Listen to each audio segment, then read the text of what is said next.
Welcome to Hussey recipes. இன்றைக்கி நம்ம வந்து பனங்கிழங்கு வச்சு ரொம்ப குழந்தைகளுக்கு ஆரோக்கியமான ஒரு உணவை வந்து எப்படி செய்யலான்னு பார்க்கலாம்.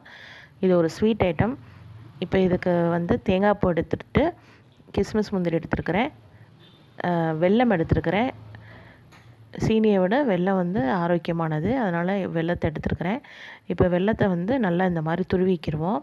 இப்போ தேவையான பொருளை ஃபுல்லாக எல்லாத்தையும் எடுத்து வச்சுட்டு இப்போ பனங்கிழங்கை வந்து நம்ம உரிச்சுக்கிறணும். இதில் மேலே உள்ள ஹார்டான தோலையும் உரிச்சுக்கோங்க. அதுக்கப்புறம் அடித்தோல் வந்து கொஞ்சம் அதோடு ஒட்டி இருக்கும், அதையும் நல்லா கையை வச்சு பெசரி எடுத்துட்டு இப்போ வந்து நடுப்பகுதியில் வந்து ஒரு குருத்து மாதிரி உள்ள ஒரு பகுதி இருக்கும், அதையும் நம்ம வந்து எடுத்துக்கிறணும். எடுத்துட்டு இதை நம்ம வந்து ரெண்டாக உடைச்சோம்ட்டு அதில் உள்ள நார் ஃபுல்லாக எல்லாமே தன்னால் வந்துடும். இது குருத்து. இப்போ இதில் வந்து ரெண்டாக உடைச்சிக்கிறணும். எடுத்து இது நிறைய பீசஸ் வச்சுக்கோங்க. இப்போ நான் எடுத்துருக்கிறது ஒரு மீடியம் சைஸான பனங்கிழங்கு நல்லா வந்து மேல் பகுதி நல்ல பருமனாக உள்ள பகுதி உள்ளது கிடச்சின்னா இன்னும் நல்லா நம்மளுக்கு இந்த துருவினது வந்து அதிகம் கிடைக்கும். இப்போ நான் துருவி வச்சுருக்கிறேன். இது வந்து பார்க்குறதுக்கு நல்லா அழகாக பன்னீர் மாதிரி இருக்கும். இப்போ நம்ம வந்து ஒரு கடாய் எடுத்துகிட்டு அதில் நம்ம நெய் போட்டுட்டு முந்திரி போட்டுக்கோங்க, கிஸ்மிஸ் போட்டுக்கோங்க. இது ரெண்டையும் வந்து நம்ம நெய்யில் மிதமான சூட்டில் வந்து நம்ம வதக்கிக்கிறணும். ரொம்ப வதங்கணும்னு கிடையாது.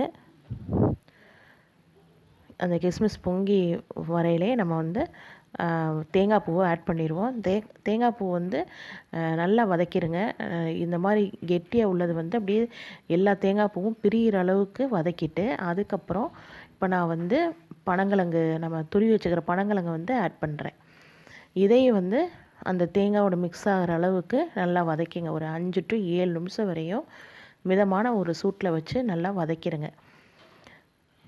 உங்களுக்கே தெரியும் அது எப்படி அந்த நீங்கள் வதக்கையிலேயே நல்ல ஒரு வாசனை கிடைக்கும். அதோட இந்த வெல்லத்தை சேர்க்கையில் இன்னும் ஒரு அருமையான ஒரு வாசனை கிடைக்கும். அந்த பதனி வாசனை வந்து வந்துடும்.